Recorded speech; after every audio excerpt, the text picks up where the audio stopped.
Sri Raman and J. Krishnamurti were others who influenced him.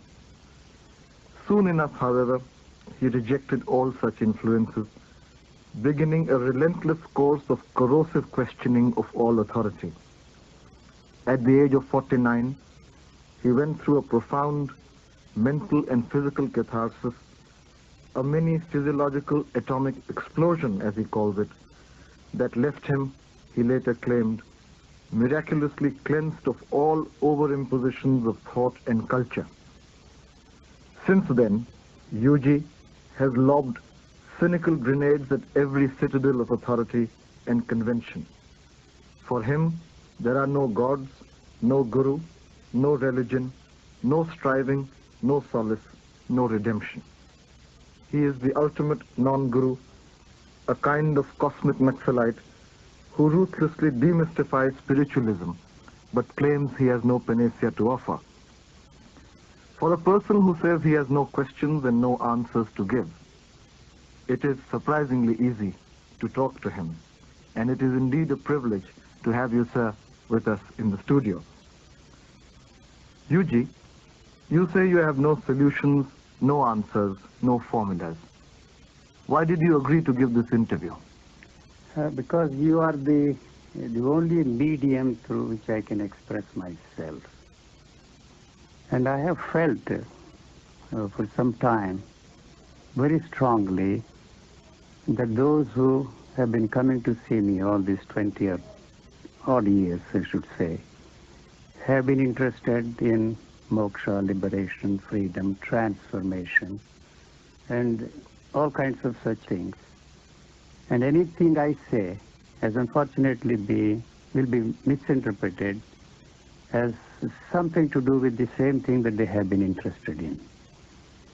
I have failed to put across what I have been trying to say to all those who come to see me, that it has no religious, spiritual or mystical content in what I have come into.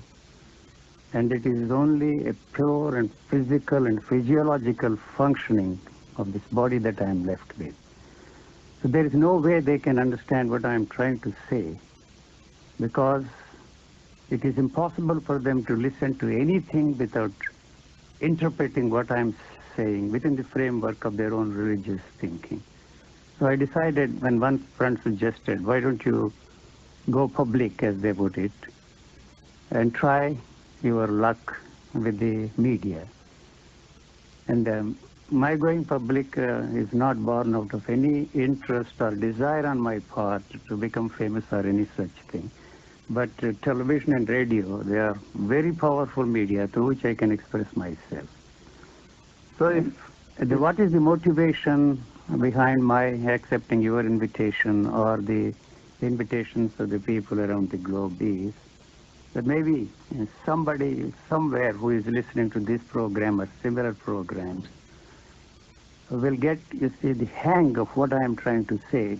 If in the course of personal interaction with people who have been naturally drawn to what you are saying, even if they have not fully comprehended it, if in that course you say you have failed to convey your point of view, do you think the media, which is a more impersonal medium than direct interaction? Actually, the media in the United States and other Western countries are not interested in what I am saying. They are entertainers, you see. Their interest is to put across to their audiences. But strange enough, some of them get involved with what I'm saying, you know. Although I believe that they are not interested, actually not interested in what I'm saying, but just to put across to their audiences. Most of the time they themselves get involved, personally involved, in what I try to put across using that medium as a medium of my expression. Really, I don't have any way of expressing myself. You may not believe if I say that there is no impetus, is that the correct way of pronouncing the word, even to say something or express myself. But I'm trying, you see, to put across and emphasize and even overemphasize sometimes that my attempt to understand myself and the world around me through the religious thinking of man for centuries left me in a hopeless situation. Somehow, through some luck or strange chance, something hit me and freed me from the totality of man's thoughts, feelings, and experiences. So what I am left with is something which is totally different from everybody thought, felt, and experienced before. One thing that interested in my life, very young I should say, in my interest to pursue these matters, why they always tell me what I should want, what I should think. This was my basic question. Anything I want is what they wanted me to want. Anything I think is what they wanted me to think. And is there anything other than what they want me to want? What is it that I want? What I want is what, not what they wanted me to want, what they wanted me to think. But it never occurred to me what I want is no different from the wants they wanted me to want. I had no way of resolving this dilemma or the problem. Nobody helped me. Anybody that tried, for whatever reasons, tried to help me, left me with this tremendous problem of finding out for myself and by myself what is it that I want. But it never occurred to me this want is no different from any other want or the wants they wanted me to want. I had no way of finding the answer for myself, and nobody helped me. So when I rejected all the external authority of everybody, I just rejected, but still this haunted me. What is it that I want? What is it that I want? So anybody that comes to see me, I throw this question at him. What is it that you want? What do you want? And nobody comes out with a clear demand, this is what I want. So something hit me like a lightning or the shaft of a lightning, and that finished the whole thing for me. So what I am left with is something very difficult to put across or even give expression to it. But whatever I want to say can be expressed very easily. And I don't need a rich vocabulary. For 300-400 words are enough to put across what I am trying to put across. So you said freedom, if you like such a cliched word, came to you by chance. A shaft of lightning at the end of a very excruciating search for answers to questions. Yes. Can people depend on that chance? Or is there a craving for whatever you have, call it peace, rest, joy, at easiness, if you can describe it like that? Can it be left to the sheer chance that it happened to you? All the words you are using are not the words that can describe what I am left with. Is there some way to describe it? Not a way, but what I found was there is nothing there to be free from. Not from this, that, or the other. What I am left with is there anything that I want to be free from? But I never said to myself that I am a free man. But so there is no question of my trying to free others. But at the end of this, are you at peace with yourself? And am I at peace with myself? The question of peace does not at all arise in me.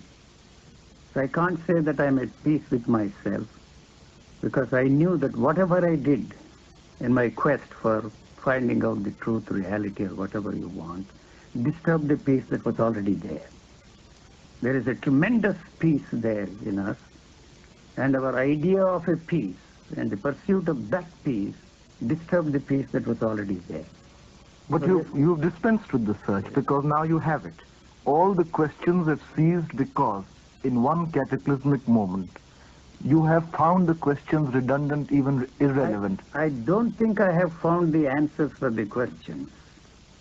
But what I am left with is a very strange situation where I do not have any questions. I don't ask questions, except the questions I need to ask to function in this world sanely and intelligently. Otherwise, I don't have questions of any kind. So while you may not have questions, you certainly have comment. And that comment is a denial of all that is conventionally considered to be prescribed authority or tradition or religion or whatever you may call it. Don't you think it's more easy to deny than to assert something which is not a product of denial but something independent on its own? I do not deny things just for the sake of denying. My interest is to point out to those who come up with all these questions, the questions that they throw at themselves and the questions that they throw at me, do not seem to realize or understand that the questions are born out of the answers they already have. Difficult to understand that. They don't understand this because any answer, if there is any answer to the questions which they throw at me, is not really the answer for them. If it is an answer to their question, the question should go. But they keep asking the questions. What is involved here is that they are not ready to accept the fact that all the questions are born out of the answers they already have, and they do not want an answer for that question. If what I say is the answer for their question, the question should disappear, and along with it, the answer for a particular question or the answers that have been given to us from generations also will disappear. And then the sentimentality comes into the picture, and they dare not brush aside the answers which they have taken for granted, that they are the answers given by those who knew all those answers. So those who are responsible for the answers also will go. That's really the crux of the problem for them. Actually, they do not want any answers for their questions. The same is true of the problems. We really do not have any problems. And what is difficult for us to realize is that it is the solutions that have created the problems. We have tremendous faith in these solutions because those who have offered these solutions cannot be wrong, you know. So we have invested tremendous faith in those people who have given these solutions. We never question the solutions. So what the problem is, not the problem, but the solution. So we are not ready to discard the solutions. If one solution fails, we look around for solutions from different Let us damn the solution. Yes. And let us also question the fact that those who ask are not prepared to accept answers. But what is involved in brushing aside the answers is not only the teachers who have given us the answers, but what you call you, the you as you know yourself, the you as you experience yourself, is involved in that. If the answer disappears, what you call you also goes with it. So that is a frightening situation. That is all that they have. The you as you know yourself and the you as you experience yourself. And the only way they can maintain the identity, you or I, as the case may be, is through the constant repetition of experiencing the same thing over and over again. And they are not ready for that kind of a thing. It is a frightening situation. Even if they are ready to brush aside, what they are left with is the frightening situation, the fear. So fear is the one thing which they do not want to be free from. Any attempt, any therapy, any technique anybody has offered to us only strengthens and fortifies that fear. So if you ask the people, are you ready to be free from fear? They say that they are ready to be free from fear. And what is left there is fear, and they do not want to be free from fear. The fear of not getting what they want, and the fear of losing what they have. But actually, the fear of not getting what you want, and the fear of losing what you do not want to lose is one single thing. Quite right. Yes. But there are questions, sir, which remain, however inadequate the questioner, or however ill-prepared he may be to face the answer. Why, for instance, are we born and why do we die? You see, those questions are born out of the demand to find out the cause of everything. That is natural, that is an integral part of thinking. All human thinking is born out of the demand to know the cause of everything. Is that demand wrong intrinsically? That is, I don't say it is wrong, but it is a cultural input. And there is no relationship between the cause and effect at all.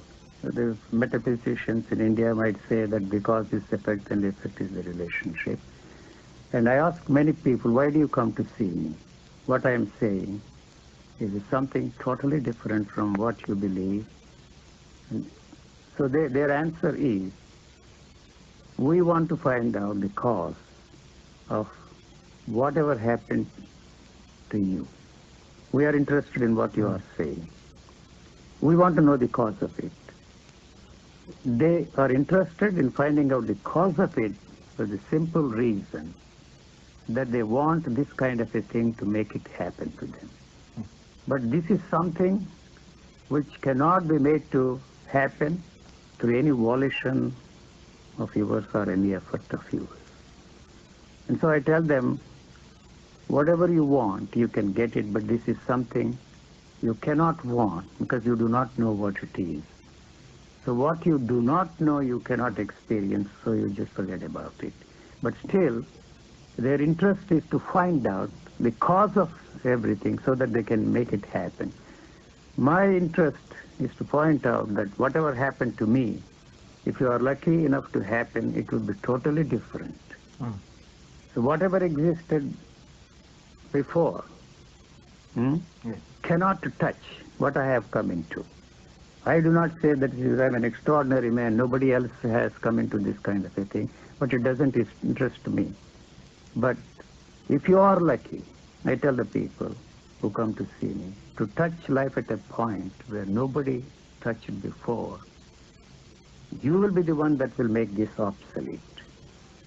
So whatever existed before me has become obsolete for me because I touch life at a point where nobody touched before. So this is something which is very difficult to put across, because anything that you say is captured within the framework of their own experiencing structure, and that is dead. But this experience, which can be unique to you and to somebody else in different ways, can it provide the same kind of implosion that had happened to you? It will be in the nature of an explosion. I use that word explosion for want of a better and more adequate way of expressing it. But it will happen in quite a different way.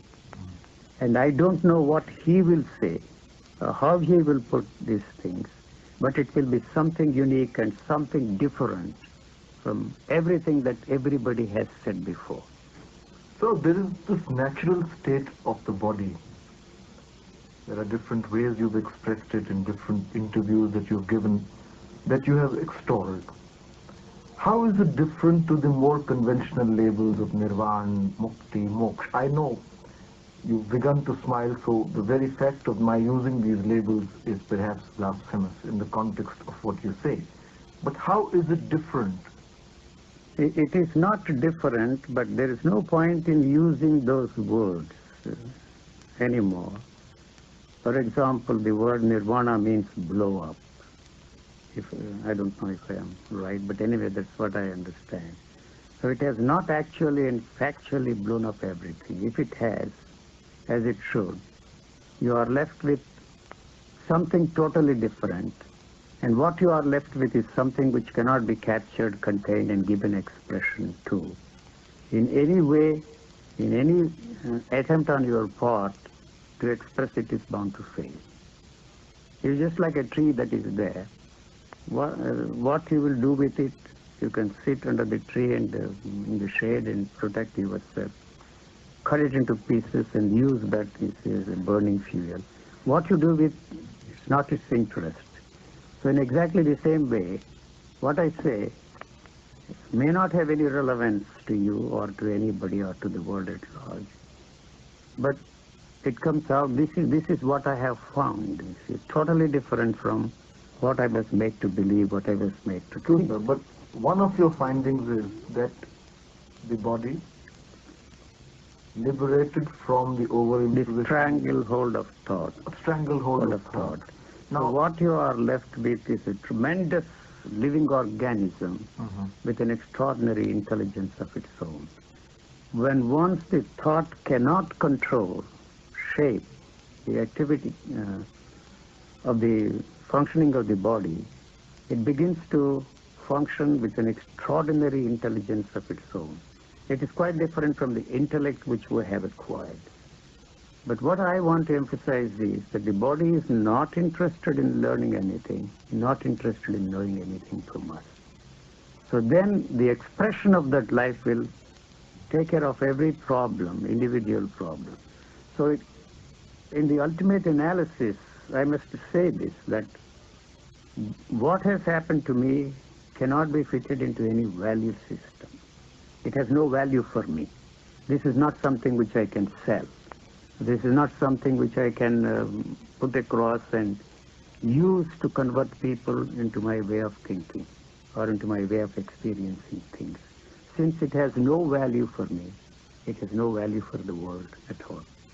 So, even if we concede that, this question, if I may persist with the early very strangled hold of thought, now there is in Hindu metaphysics, in Vedantic metaphysics, the analysis of thought, intellect, mind, ego, ahankar, whatever you may call it, which is a stumbling block, either to what exists or what you are striving for. Yes.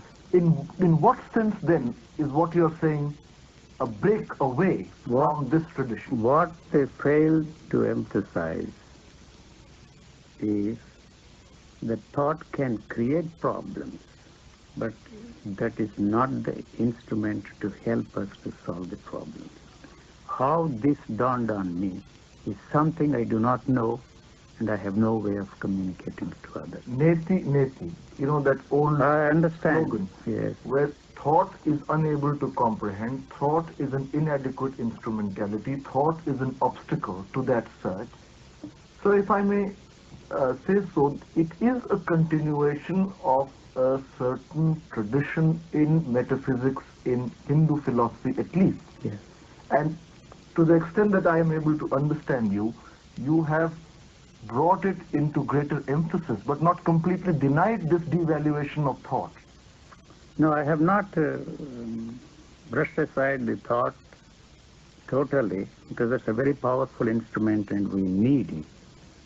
And what we fail to understand here is that we use thought to achieve goals which are totally unrelated to the way the thought is operating.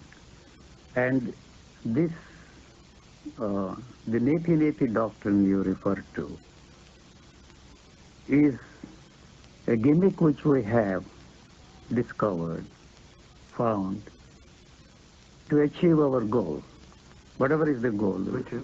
Brahman or God, truth, reality, or whatever you want to call. And so that goal is created by this thought. The thought does not want to come to an end, and it has failed to achieve the goal through